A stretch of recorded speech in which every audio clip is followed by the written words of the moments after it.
right, everyone. Hello, hello. Happy March 6th. Happy March in general. I cannot believe how fast this year is already flying by, but we are also officially at session 5 of Product University. So today we have a great one in store for y'all. We're going to get more in depth on some more RIMAN products.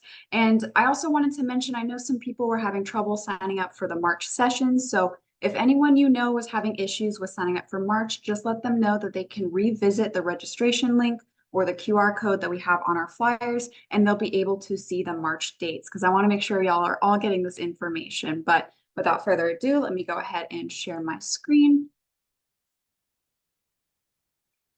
All right.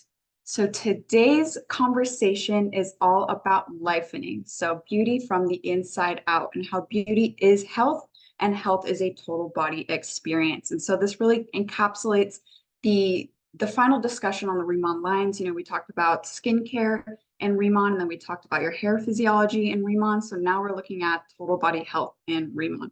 So to understand lifening and to understand, you know, the aspect of the various products we offer as supplements, let's look at first what supplements are. And so, as I'm sure y'all know, so many things that we consume in our day-to-day lives not only influence our health, but the health of our skin and various other biological processes. So, of course, it's always important to be taking in whole foods, things rich in nutrients, but for certain things, it's possible to essentially supplement your diet. So dietary supplements are things such as vitamins, minerals, herbs, things that claim to promote wellness. And so I want to kind of point out this key use of the word claim. So there's one thing about the supplement market that is well known, and that it is super saturated. There are so many different supplements out there. There are, you know, maybe 10 different types of vitamin D supplements that you can find on these shelves. So what's really important is doing your research into a supplement you're considering buying or considering taking, just making sure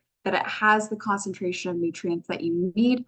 And what's also important to note is that many supplements are actually really beneficial because we cannot get these nutrients otherwise. So otherwise you have a deficiency in your day-to-day life, or you need some form of essential nutrient you are not getting from your food. Supplements are a great way to get that, but it's just really important that you're looking at your supplements closely and choosing. So as I'm sure y'all also know, supplements come in a lot of different forms. You can have gel capsules, pills, powders, tablets, all that good stuff. So really, it is such a robust market to look into for furthering your quest for health. But in understanding the consumption and utilization of supplements, so many of these different supplements come in direct contact with a very specific region in our body that has a lot of importance, and that's going to be our gut microbiome. So we've already talked about the skin microbiome, which is equally as important, but you also have a microbiome in the gut, something that I think is more well known to the average person. So many things that we are consuming can specifically interact with our gut microbiome,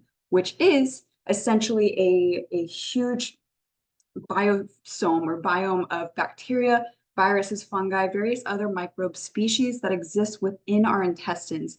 And they do a lot of beneficial things for our bodies. Probably most importantly is the ability to aid in our digestion and to regulate our intestinal motility, as well as the uptake of nutrients in the intestines. So it's pretty important to note that without any microbes, it's actually very difficult for us to survive. So these are the powerful little beings inside our bodies. But what's also cool to know is that there are actually as many bacterial cells in our intestines as there are human cells in our entire body. So they are awesome and they are in abundance. So there are up to 1,000 different species of bacteria in our human gut microbiome alone. And so the gut microbiome often co-evolves with its host. So whatever you eat, your microbiome eats. So that's why you're always pushing towards health in terms of eating whole foods and things with good nutrients, because if you don't, there is the possibility of essentially deleterious bacteria and deleterious species proliferating. And so these are species that can hinder the health of your gut microbiome and ultimately your overall bodily health. So traditionally, the microbiome is helping you digest fiber, it controls your immune system, and it even actually directly helps and regulates your brain health and your mood. And we'll get into that in a little bit. But if you have an imbalance of it, that is known as gut dysbiosis. So when you have essentially an up regulation or essentially a greater existence of these bad bacteria or bad species in your stomach, that's gut dysbiosis. So that's something to keep in mind as we talk about the gut microbiome and the various different connections in our body. So probably the most studied and well-known connection of the gut in our body is that of the gut-brain axis. So the gut-brain axis is essentially the direct connection between your gut microbiome and your brain.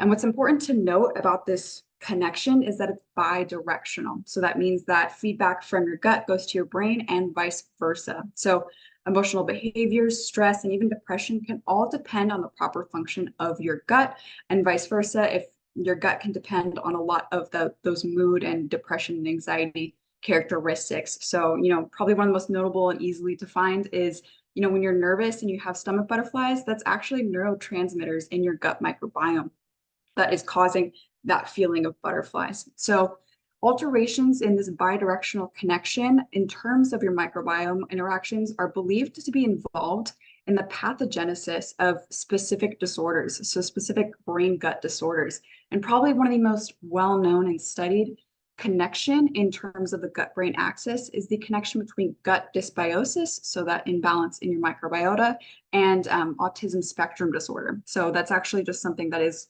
clinically studied to better understand the pathogenesis of certain diseases because of a disbalance in your gut. And what's also important to note is that your gut actually has its own nervous system. And so this is called the ENS, or essentially I'm not saying it right, the enteric, there we go, the enteric nervous system. So the enteric nervous system actually has a lot of different neurotransmitters that are created in the gut by your microbiome species. So roughly 90% of your serotonin is actually created and housed in your gut, and about 50% of the dopamine in your body is actually created and housed in your gut. So this really allows us to view how the gut can have a regulation specifically in terms of depression or anxiety disorders. So really maintaining your gut health is extremely beneficial for your overall disposition. So with the gut-brain axis, recently scientists began to discover a new connection in our body, and that is the connection between your gut and your skin. So this is known as the gut-skin axis, which is simply the direct and bidirectional connection between now the gut microbiome and your skin. So again, many things can essentially determine the health of both of these portions of our bodies. So it can determine the health of your gut, which indirectly essentially determines the health of your skin, and vice versa. So things that determine the health of your skin can determine the health of your gut. So your gut-skin axis can be modulated by diet, lifestyle, and genetics. But what's really important to note with this specific pathway is the main key players. So when we're talking about the gut-brain axis, the main players were in it were the nervous system, were the neurotransmitters, the dopamine, the serotonin, and that kind of feedback to the body.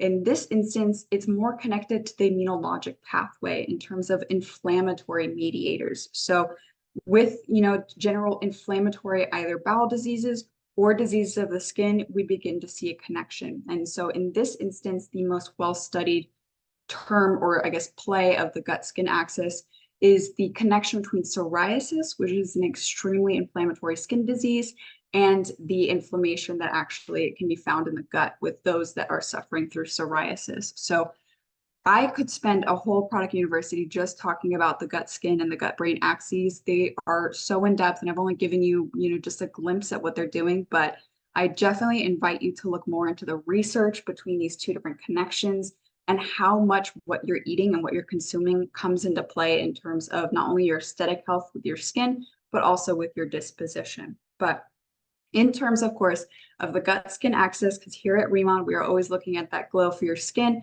We wanted to see, what kind of things people can take in that not only benefits their gut microbiome, but also their skin health. And so one of the greatest things that people can intake for the health of their gut, of course, is whole foods, of course, is genuine, dense, nutrient-rich foods, but also, of course, is fiber. So fiber, or dietary fiber, is found naturally in a lot of different foods. So fruits, veggies, whole grains, legumes, and it's essentially the part of the plant foods that our body cannot absorb, or digest rather. So there are two subcategories of fibers, and that's going to be soluble fiber and insoluble fiber. So soluble fiber is essentially what dissolves in water and creates a gel-like material. So when we later on talk about deep talk, that's considered a soluble fiber. Insoluble fiber also comes into play, though, in the sense that it actually promotes the movement of material through your digestive system, just kind of allowing for something to adhere to as the movement goes through your bowels without saying too much. But the benefits for consuming fiber are numerous. Not only does it normalize your bowel movements, but it helps you regulate and maintain your gut health. And there are also various other really important purposes for consuming fiber, like lowering cholesterol levels and helping control blood sugar levels. So again, this is something that I invite you to research further because it's pretty substantial, the different things that simple fiber can do. Specifically with the lowering the cholesterol level, it's actually really unique how it does that. So soluble fiber actually reduces the rate at which your body reabsorbs bile acid, and bile acid is used to aid in digestion. But when you slow down this reabsorption of the bile acid, your body thinks it needs to make more. And because it doesn't have the specific bile acid that it needs, it's actually going to create new bile acid using cholesterol. And so that is how you're lowering cholesterol, is because it's actually synthesizing bile acid from it. So that's, one of the ways that fiber is actually helping you. Similarly, in terms of helping control blood sugar, there was actually a review done in 2020. And I think they looked at 11 different studies to look at the impact of soluble fiber, specifically in this instance, psyllium husk, on heart disease and blood sugar levels. And they found that essentially it was actually able to reduce the systolic blood pressure as well as start actually reducing some of the blood sugar. So amazing benefits for the health, just taking in fiber. If you have a well-balanced diet, I am sure you're getting enough fiber, but in case you're worried you aren't, here are the daily recommendations for fiber intake. So it depends obviously on your age and the robustness of your digestive system. So women under 50 versus women over 50 are going to have slightly different intakes of fiber. Same thing with men. But fiber is something that is easily supplementable if you are not getting enough in your diet. And it's also easy that you don't necessarily have to worry about getting too much. Of course, if you are suffering from certain things like constipation, that's when you have to readdress your fiber intake. But always taking in fiber is something that's generally beneficial to your body. So in appreciating fiber, there is a specific characteristic of fiber, and that is known as prebiotic, being a prebiotic dietary fiber. So certain fibers can be considered prebiotic in the sense that they actually function as a carbon source for the growth of beneficial bacteria or microbiome species. So in this instance, we said taxa. So essentially what these bacteria are doing in our stomachs with this fiber is that they're fermenting it and metabolizing these prebiotics. And so in that fermentation and that metabolization, they are creating byproducts that are beneficial to your gut health. So for example, when we were talking about, the gut-brain axis and the presence of neurotransmitters, those neurotransmitters were actually byproducts of the bacteria in the stomach after they've fermented whatever, prebiotic or food that they have metabolized. So really in understanding prebiotic dietary fibers, it's important to just kind of think of it as food for beneficial bacteria. And it's also not to be confused with probiotics. So really when you're looking at the prefix of the word, so pre meaning before and then pro, I think means forward. Yeah, so probiotics is kind of like moving forward with the biotics, with the biome. So in probiotics, you're actually introducing bacterial species to the body through your supplements. And so what's important furthermore is for something to be considered a probiotic, the bacterial species you're consuming needs to be able to survive the digestive system and not, be essentially killed off by the acids, et cetera. And then it has to be able to essentially house itself in your intestines. So that is what classifies a probiotic. But in terms of prebiotics, this is just healthy, beneficial bacteria, beneficial food, and carbon sources for the bacterial species in our tummies. So the benefits of prebiotics are numerous. Again, not only do they regulate your bowel movement, but they produce neurotransmitters to trigger mood changes and other processes. So again, they do not directly create these neurotransmitters. What they're doing is feeding the bacteria, which in kind produce the byproducts, which are neurotransmitters that help regulate your mood. They also stimulate hormone production that aid in appetite. And in general, fiber is fantastic as a way to kind of maintain your weight. And that's because it makes you feel full. So there are a couple of different ways in which fiber actually really benefits your appetite triggers.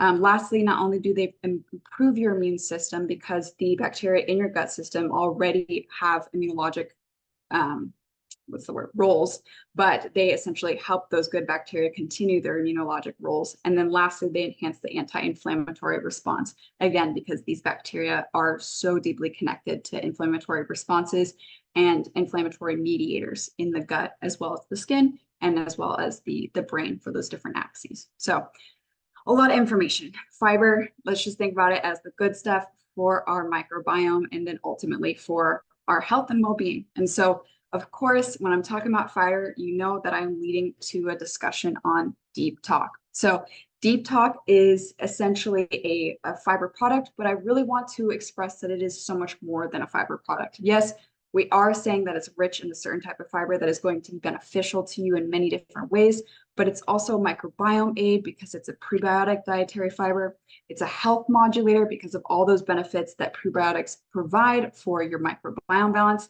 And of course, it's an immunity superstar, again, because of the fiber nature, but also because we've added a couple of other ingredients in there to support your immune system. So Deep Talk prioritizes psyllium as a fiber source. So psyllium is native to the East, and it is a soluble fiber that is derived from the husks of psyllium seeds. So it's essentially its role in, or as a fiber rather, is to slow down digestion, which allows for more nutrients to be absorbed through your intestines. So as I'm sure you know, when you eat things and you need nutrients from it, your body isn't actually getting those nutrients until it's processing through your intestines to eventually come up as waste. So in slowing down your digestion, you're allowing for this nutrient uptake from all the foods you're eating. But it also, again, acts as a prebiotic to aid in your microbiome health. So you're giving all that bacteria, all this good food for it to continue thriving and for it to continue aiding not only your brain health, but also your skin health. So the second thing that's really important about psyllium is that, essentially the type of fiber that it is. So it does not cause contractions, which is essentially what stimulant laxatives do. So you're not going to get that really uncomfortable cramping after using this fiber. I will note that maybe at the beginning, if you haven't taken a fiber before, you might notice a little bit of a different feeling in your stomach when you've initially taken Deep Talk Plus, but otherwise there should not be any extreme cramping with this product. However, on the opposite end, it does not draw excess water to soften stools, which would be considered an osmotic laxative. So in all of this, essentially, not only is it not causing contractions, nor is it softening your stools, but really it's applicable to anyone despite their typical gut regularity, or their digestive patterns. So whether you are someone that struggles with diarrhea or constipation, you can still use Deep Talk Plus because it has neither of those characteristics of these laxatives here. And it also contains the zinc, which is necessary for your immune support. So one of the most unique things about Deep Talk Plus, and something that I find very unique specifically to the Western market that we have here in North America, is that it is in a hard pellet-like form. So if you're familiar with psyllium, psyllium is most often marketed in powder. So something like Metamucil is going to be a powder that you mix with water. It becomes immediately gelatinous and you drink that gelatinous mix. But understanding psyllium's ability to essentially detoxify the body, we wanted to maintain it in its pellet-like form such that that natural gelatinization doesn't occur until the product has reached your intestines. So once Deep Talk gets to your intestines, it begins its natural uptake of water within the intestines. And in doing so, it uptakes impurities existing within that water. And so that greatly magnifies the detoxifying properties of Deep Talk Plus. And I want to note also that I just said that it didn't draw excess water to soften stools like an osmotic laxative. Yes, so any fiber naturally, especially soluble fiber, is going to have a component of absorbing water or essentially binding to water. That is just natural to fiber.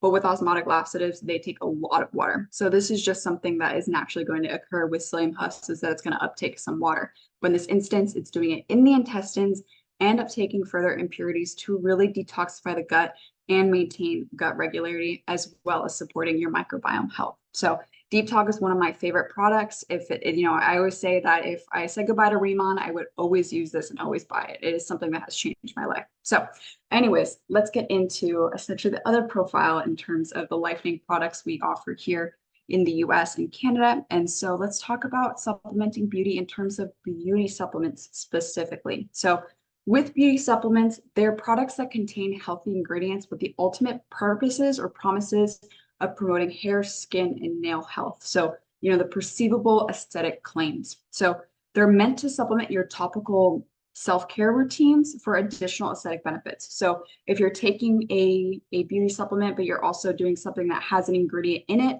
that's benefiting your skin, that's awesome. You're just expounding the potential for benefits for your face. Some common beauty supplements include biotin, collagen, wink, wink, and then fatty acids. So things like omega-3 and omega-6. But on the note of collagen as a beauty supplement, let's get a little bit more into detail about the traditional ways that collagen is supplemented. So firstly, let's look at the profile of collagen itself in our body. So there are actually 28 different types of collagen in the body, but there are essentially 5 most common types are the ones you see listed here. And specifically, type 1 actually makes up 90% of the entire collagen in our bodies. So type 1 is going to be probably the most prevalent and most promising structural protein in the body. It's found in your skin, your tendons, ligaments, bones, teeth, and between organs. And then you go to type 2, type 3, all the way to type 5. And so each of these have a specific role in the body, otherwise providing structural support or connectivity. So type 2 is going to be predominantly located in the cartilage, and it's often sourced for, arthritic treatment. Type 3, skin, muscles, and blood vessels. So it's going to help with the elasticity of your blood vessels and of your skin and muscles. And then type 5 is actually in your eyes and your hair. So I want to clarify that, despite all these different types, and there's, 23 different other ones that I haven't even mentioned, that despite some of them still all being listed that they're in the skin, for example, type 1 is found in the skin, type 3 is found in the skin, and type 5, it's important to understand their different roles. So type 1, it's found in the skin. It's actually the most prominent dermal structural component. So about 80% of your dermis is made up of type 1 collagen. So this is the main structural protein in your dermis. That's what's allowing for the plump youthfulness that you typically want to see in skin, versus type 3. That's going to be providing more so the proteins necessary for the keratin in your hair and your nails. And then type 3 in a small amount is also in the dermis. So about 10% of your dermis is made up of type 3. And so that's going to actually be promoting elasticity. So its main role in your dermis is for elasticity. And then type 5, that actually in terms of the skin is most commonly found in the dermal epidermal junction. So the dermal epidermal junction is essentially just the connection point between your epidermis and your dermis. So if you see this little picture here, this is the dermal epidermal junction, just between when you're transitioning from the epidermis to the dermis. So type 5 in that instance is anchoring those two together. So in understanding what type of collagen is right for you and looking at what the different types typically do in our body, it's also important to understand the different classifications of their roles if multiple ones are found in a specific area, like skin. So with understanding the different times, or rather the different types of collagen, there's also different types of collagen sources. So you can actually naturally get collagen from specific foods like bone broth or fish skin, although, I'm not one to typically just find some fish skin and eat it. So you can also consume foods rich in specific amino acids or, nutrients or vitamins that are necessary components of the synthesis pathway of collagen in your body. So I've listed here just a couple things like proline and glycine amino acids that help actually in the biosynthesis pathway for collagen, but then also vitamin C, zinc, and copper, all of which play a role in the synthesis pathway. So there's a way for you to still kind of benefit your body in terms of collagen without directly consuming it by just being selective with some of the foods you eat in terms of their amino acid profiles. But if you are wanting to supplement collagen through a collagen supplement, there's even further decisions to be made in terms of the sources, in terms of the characteristics, if it's a powder, if it's a drink. So in understanding the different collagen supplements, there is a lot to appreciate. So collagen supplements do come in various forms, be it powders that you mix into water, pills, or drinks. such as the Beauty Collagen Ampule, but there are also a variety of different sources. So animal sources like bovine, chicken, marine, but then also newer to the industry is vegan. And so there's something I really want to know about vegan collagen. So essentially vegan collagens in the market are actually collagen promoters in the sense that they don't contain any collagen, just the building blocks for your body to make collagen. Now, if something is actually a vegan collagen, that it is, it's not a collagen promoter, it contains vegan collagen. The only way that you can make vegan collagen is using genetically modified yeast and bacteria. So to produce collagen from these genetically modified yeast and bacteria, you actually have to use human genes that code for collagen and add it to the genetic structure of these microbes. And then once the genes are in place, essentially this yeast and bacteria can start producing and building collagen. So that's just important to know in terms, I know a lot of people are vegan and I appreciate that and respect that, but that's just something to consider when you're looking at vegan supplements is really look at what the labels claim to you, what the ingredients are, all that good stuff. But in appreciating these different collagen sources, be it vegan or otherwise, oftentimes products have to break down collagen in order to make it bioavailable to you. So collagen in its native form is a very large molecule. So when supplements have collagen for bodily availability, it has to be broken down into either peptides, as you see here, or amino acids. And so this allows essentially building blocks to be provided to your body to then uptake and either use for collagen support or for various other processes in the body. So what are the benefits of collagen supplementation?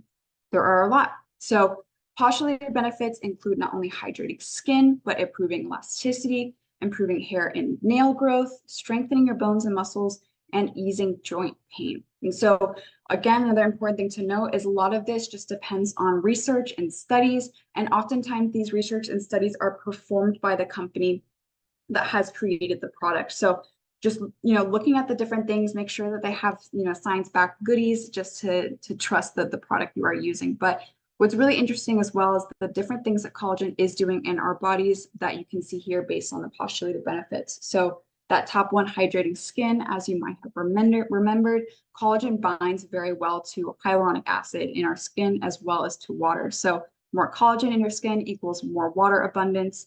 Same thing with elasticity. With type 3 specifically, you're getting that elastic molecule in terms of that elastic collagen. Type 1, you're also getting elasticity in terms of the dermal support, things of that nature. So many different benefits from collagen supplementation, so many different types, so many different sources, all that good stuff. So in appreciating collagen, you also have to appreciate the administration of it into your body. So especially after we launched the Collagen 100 melting sheet, I got so many questions about collagen, topical or oral. So topical collagen, as I'm sure you'll know, is administered in creams and lotions and serums, and it's often used to treat a specific area and is most often known for its moisturization capabilities to the skin. So obviously when you're using topical collagen products, you are restricted to the area you are applying it to.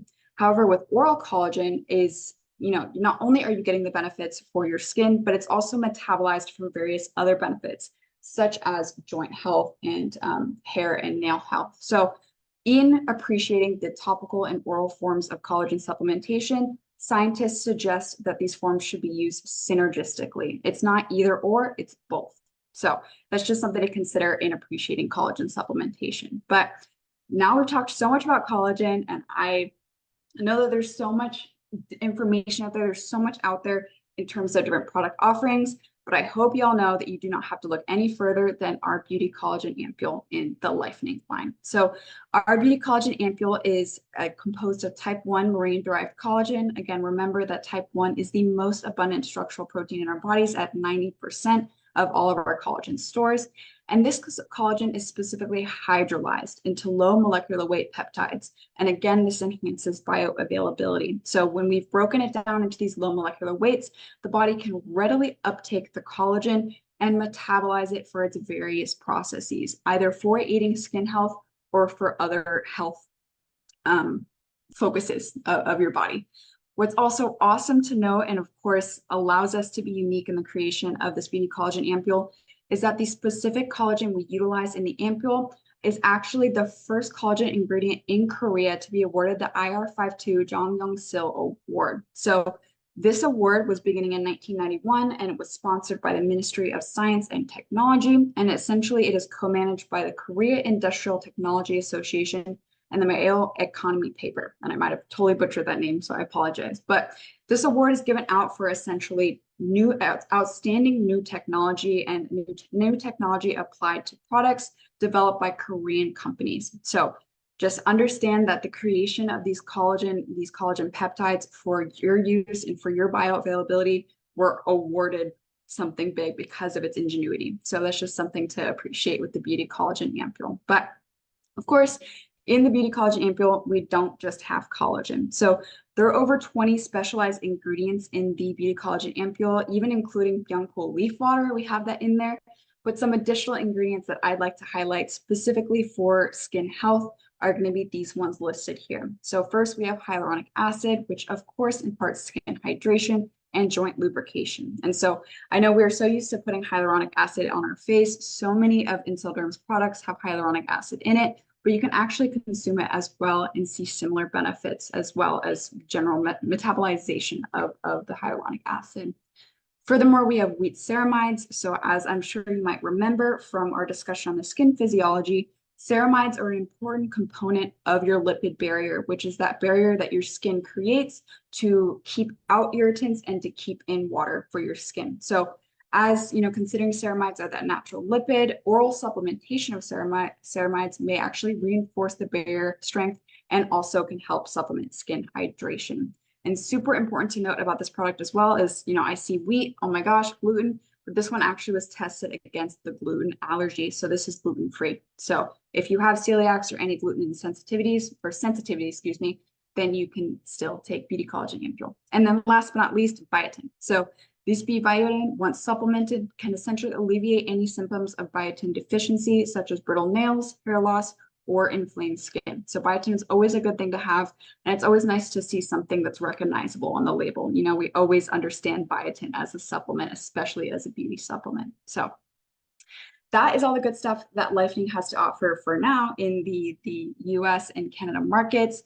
Let's recap what we just talked about, because as I was talking, I was already getting out of breath. I know that there was so much information, good information, but I understand it was a lot. So in appreciating supplements, supplements exist to fill in nutritional gaps from your diet and daily exposures, such as vitamin D from the sun. If you're someone like me who's working all day and I don't get to see the sun, take in some vitamin D and I'm good to go. So many supplements directly interact with your gut microbiome, which is a diverse grouping of bacteria, virus, fungi that naturally exist in your intestines to regulate gut and bodily health and essentially keep you alive. Without them, you would not be doing so well. So in understanding the gut microbiome, we have to understand the different connections that the body has created between the gut microbiome and the brain, as well as the skin. So we appreciated the gut-brain axis as the direct connection or bidirectional connection between your gut microbiome and your brain.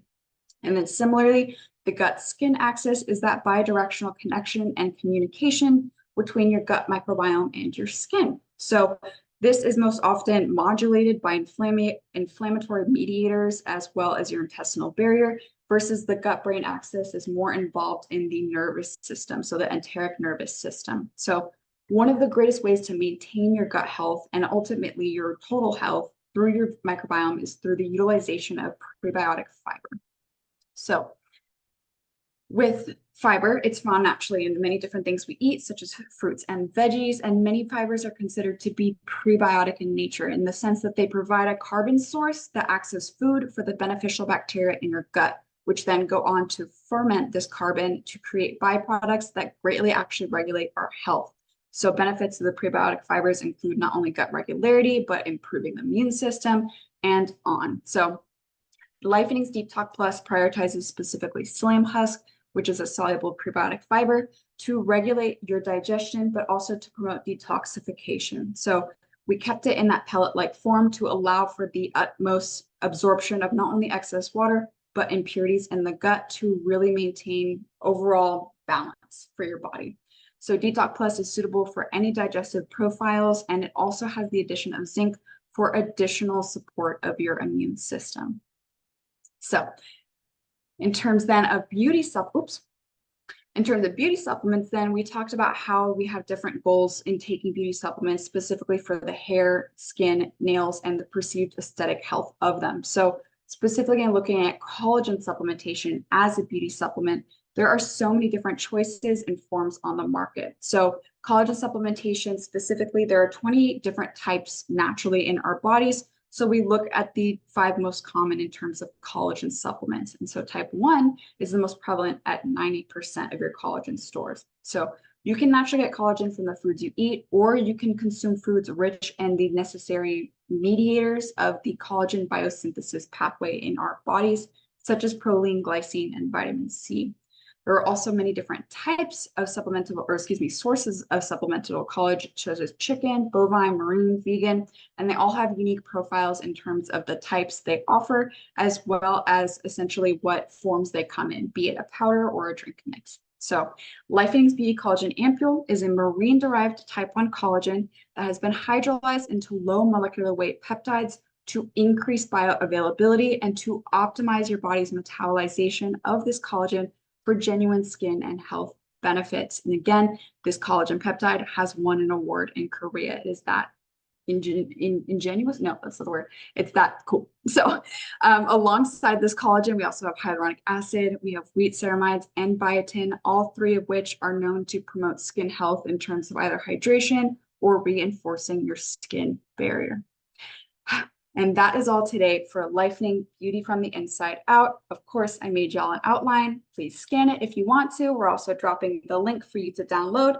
And again, I just wanted to remind y'all that for those who missed maybe getting a link or wanting the recording or the PowerPoint, we're going to release all of that after session 8. And so that will be all available to you after session 8, which I think is March 27th. So March 28th, all this stuff will be out there for you to enjoy again. But thank you so much for listening to me. I know this was a dense topic for sure, but it is so important because truly we appreciate beauty and health as, synonyms. They are the same thing. To feel good is to look good. So we really wanted to prioritize that in terms of our supplement offerings. So next week, it is the Q&A session. So I know last week I mentioned that we're going to have essentially an overview of Ask Base from HQ. But we realized their presentation was so good that it needed its own focus. So that's going to come in a different product university down the line. But next week is that Q&A session. I've gotten some great questions from y'all, and I hope I can do my best to address them and to just alleviate any concerns or general inquiries. But that is next week. So on that note, I will see you next week for Product University session 6. All right. Thank you all so much for watching.